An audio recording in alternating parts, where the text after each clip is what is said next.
Konnichiwa, everyone. Today we're going to do something that I have wanted to do for a very long time, and that is we are going to make a small little bench for my outdoor space here, something that isn't work related. So our wood choice for this project is going to be this red cedar here. This is a single 2x6 by 12 I've cut into 3 pieces, and a single 2x4 by 12 also cut into 3 pieces. That should be more than adequate to give us all the wood that we need. So the first thing I'm going to do is I'm going to get rid of this kind of rough edge that they put on this. I'm not exactly sure how they do that, but it's kind of ugly and it kind of makes the boards rough to work with your bare hands, or you know me, not too many gloved items going on here. But I haven't done a big project like this in a long time, so it should be pretty fun. Should make for a nice little summer project before the baby arrives. Maybe eventually at some point he'll be able to enjoy it with his mom and his dad, but we'll see how that goes. So anyway, let's get to it. I'm looking forward to this. I absolutely love red cedar. I love the smell, I love the look, and I love the way it ages over time. So no time like the present. We're gonna have to modify the planing beam just a little bit here to accommodate these boards. So another reason I absolutely love red cedar, not just because of its look and smell, but also it is a fantastic hard-wearing wood that can really hold up to the elements. That'll work. And not only can it hold up to the elements, but it also lasts a very long time, which makes it a multi-generational wood. And it also repels pests, which is never a bad thing. Let's see. Trying to use some of these nails here as a little makeshift stop. It's also relatively widely available, fairly affordable, which is quite a lot of good things to love about that wood. And the best part is, it tends to make people really happy when they see it, just because it's very rustic in its charm. So there's a lot of good things going for it, and not a whole lot of bad. Alright, let's get to cutting. Let's try a little heavier cut here.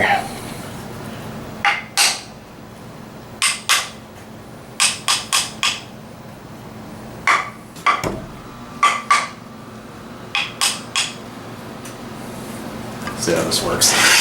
Oh, that's better.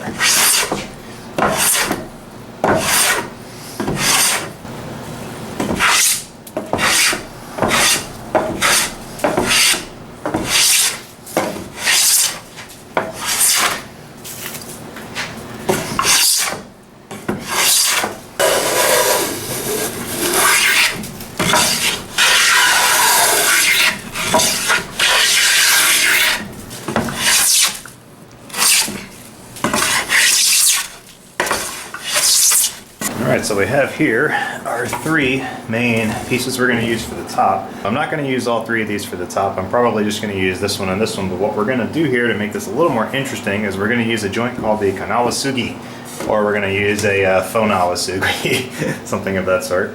But essentially, rather than just joining these together just with typical edge jointing and getting something kind of like that, where it's a little bit plain, we're actually going to cut a scarf joint from here to here, taper it together like that, and have a little wedge point in the middle here. And a kanawasugi, what it uses is a little lock joint. I don't know the actual term, so don't kill me for butchering it. But what we're going to do is we're going to have a little square block here so that when we pound in our lock piece, it's going to push these pieces apart like that. It can't be too deep on this either. Kanawasugi is typically used for joining pieces end grain to end grain, so if you need a longer bit, you have 2 separate pieces and you cut it here to do the joinery, but I'm using it to join face grain like this. It's going to be a little bit tough because if I go too deep on either side of this, I will not be able to have a wide enough bench, but we're going to give it a shot, see what happens, and the worst that can happen is we fail because we'll just have to find another way to do it.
So we're gonna have to alter course just a little tiny bit because I made an error here. Now initially we were gonna use this piece paired up with this piece to make our top, but the problem is when I cut this, I actually cut it incorrectly. So with the recesses cut out here, this was supposed to have a matching recess here that would kind of lock into this side, and then you bolt it up in the middle, or not bolt it, whatever you call it, like a wooden wedge. You wedge it up in the middle to lock it in place. There you go. The problem is when I cut this one, I sawed off the section that was supposed to go in here. So now I'm going to have to use my backup piece, which isn't quite as clear, but still is going to be a nice little contrast on there. So that's another advantage of buying a large piece, because even if you have to use a backup piece, the grain is still going to be fairly consistent. I'm probably going to do something about this checking here. I don't know, maybe we could do like a little spline in there or something. We'll see what we can come up with. But anyway, that's the plan for right now. We're going to have to backtrack a bit, but you got to fix your mistakes, and this is going to be a fun way to fix a mistake. And luckily, I had an extra piece. If I didn't have an extra piece, I would be out this entire project.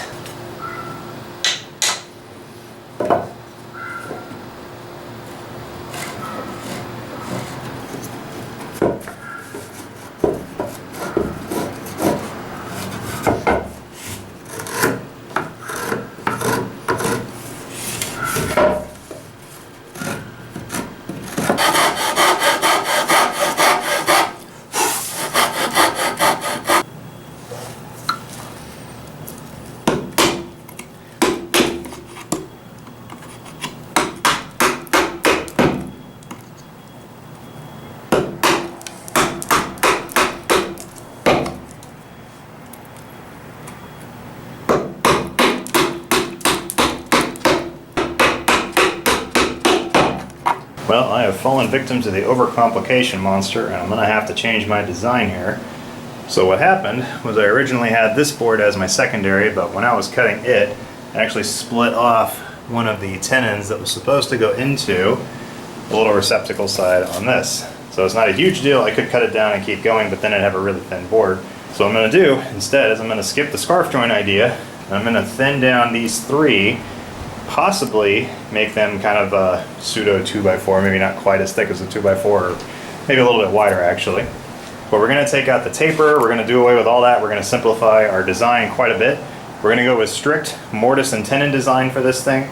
We're completely redoing it. I still have all the rest of my wood over there, so we're not totally in the, or what do you call it? We're not totally up the creek without a paddle. Design changes are fun because, you know, it's your bench or whatever you're building, you can do what you want with it. So we're going to do that real quick, re-square these boards, and then we're going to see where we're at and keep going from there. So the lesson today, kids, is if in doubt, just simplify it out.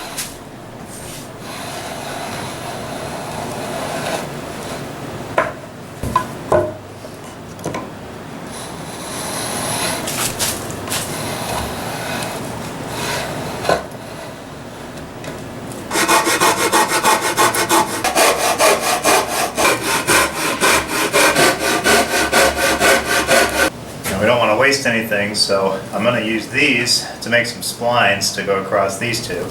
So it's going to work out in the end. A little annoying, but what can you do?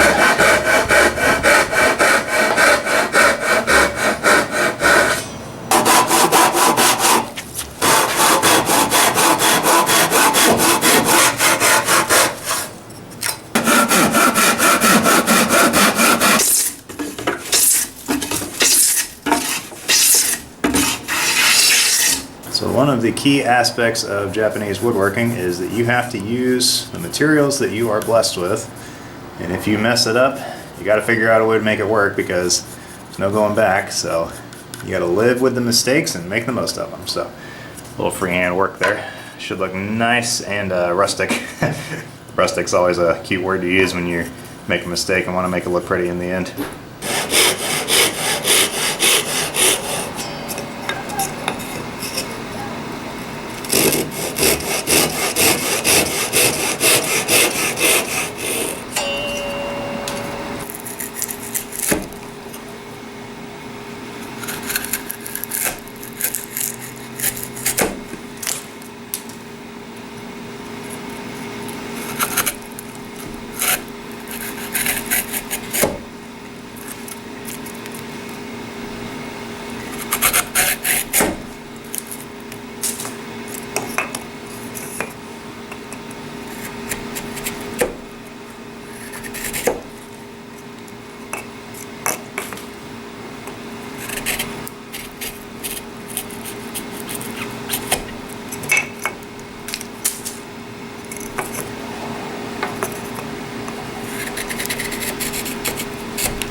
Definitely going against the grain there.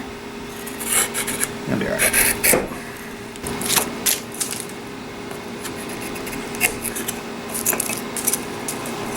Alright, one down, two to go.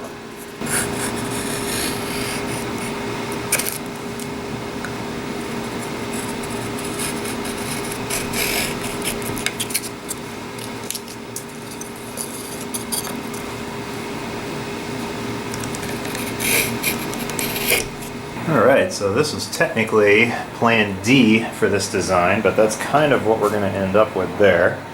Got some splines going all the way down, a little bit of a gap in the middle to get some good width.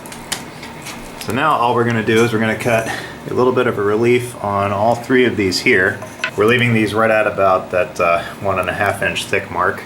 Going to be a little bit wider than a couple of 2x4s, but I'm actually kind of excited. The original idea with the that kind of scarf joint thing really wasn't a good plan, but what is woodworking if you cannot change your plans every so often? And like I stated before, primary tenet of Japanese woodworking is you've got to live with your mistakes. This is how we're going to live with this mistake. We're going to change the entire plan and go with something entirely new. But I think that's going to look pretty cool once it's all said and done, so.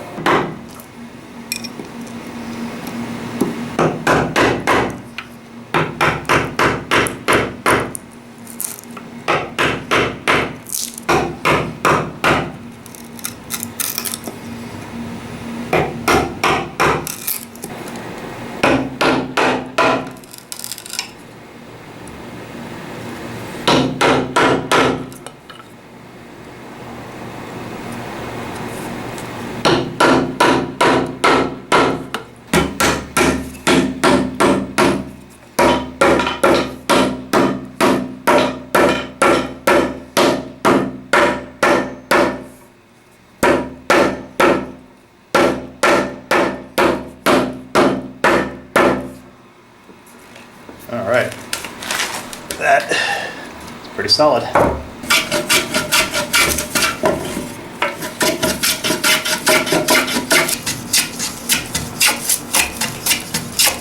Alright, well, as is tradition, there's always room for improvement. A couple of little gaps here and there, but I did get the tight points where I needed them to be, and that was on the corners here. You don't want it to be super tight on this or you'd split the wood. That one's about the same as is that one. But that is going to be a cool look for that particular bench. Kind of happy with it. This thing is pretty solid as it sits. It's going to be a neat look for it. And hopefully the weather won't be too brutal on it, but it is pretty brutal with weather where I'm at.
Not bad.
Alright, we got our 4 mortises cut. I wonder if the plural of mortise is morti. That'd be kind of interesting. It's like, is the plural of moose meese or is the plural of goose geese? You know, that kind of conundrum. So just with those 2 there, we were able to do that in pretty short order. What we're going to do for the front runner is this little piece here. Now this is part of the original 2x4x12 that I originally purchased, and I was saving this one just to do for the front just because of this imperfection here. So what we're going to do is we're actually going to cut a slight curve going all the way around just to get rid of the broken wood, but to also take advantage of the natural problems we have with the wood. We're going to cut our joinery on the 2 corners. It'll go into the mortise as you see fit. But the main thing is we're going to have to make use of this, so we're just going to take our sorikana and we're going to cut all this junk off, and we're going to leave that as a decorative bit because it does have a nice little curve there going the full length of the board. The only other thing we got to do to the legs is we're going to cut another mortise on one of these corners here.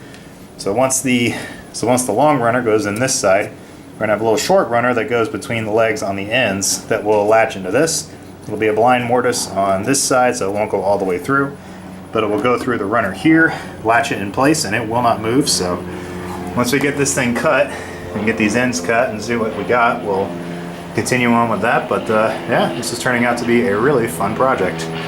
Definitely looking forward to being done with this one.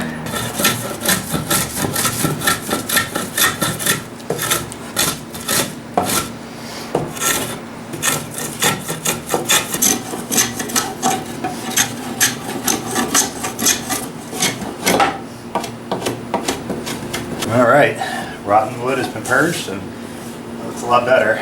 It's not perfect, but it's an outdoor piece of furniture, so it doesn't have to be.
Alright, so now that we got our 2 pins, all we got to do is smooth out the other pieces, and then we're going to put this thing together.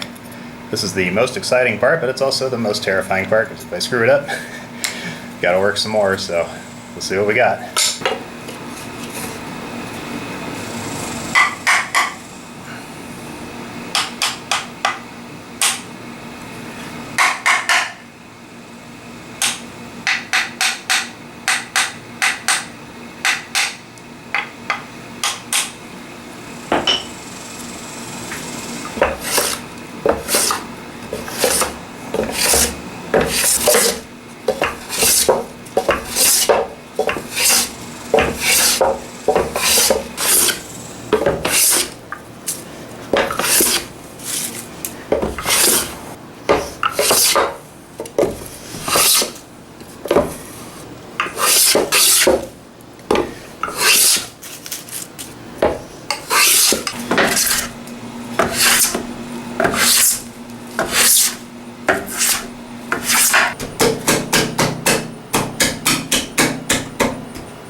Well, I guess that's about it. I'm happy.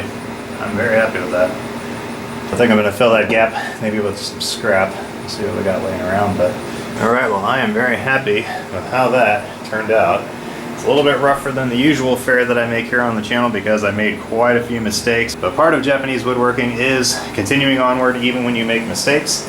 I'm going to leave this a little bit rough just because it is an outdoor piece, so it's not going to be a super fine, exquisitely admired piece of furniture down the road. But thank you guys so much for your support. I did want to mention a little bit of a life update. If you may not have caught it on the Patreon page, but I am going to become a father in the middle of August, or late August actually, not the middle. So in late August, I am expecting my first child.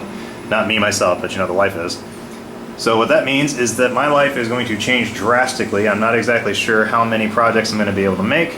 I am still going to try to make content for you guys, but you know it may be 2 months, 3 months, maybe even 4 months before I can put out other large projects such as these. These just take a long time with my work schedule. So I'm going to do some other stuff. I might do some restorations, some tool making, maybe some tiny little projects around the house. But anyway, don't expect anything like this size anytime soon. I'm very happy with how those butterflies turned out. That ended up being a neat little thing there. But anyway, thank you guys so much for all your support. Thanks for watching. Hope you guys have an awesome day. And a very big thank you to the patrons on Patreon. They actually paid for the timber to do this project, and they are awesome. So thank you, patrons, and thank you for your continued support, viewers on YouTube. Hope you guys have an awesome day. Have an awesome summer. Arigatou gozaimasu. Sayonara.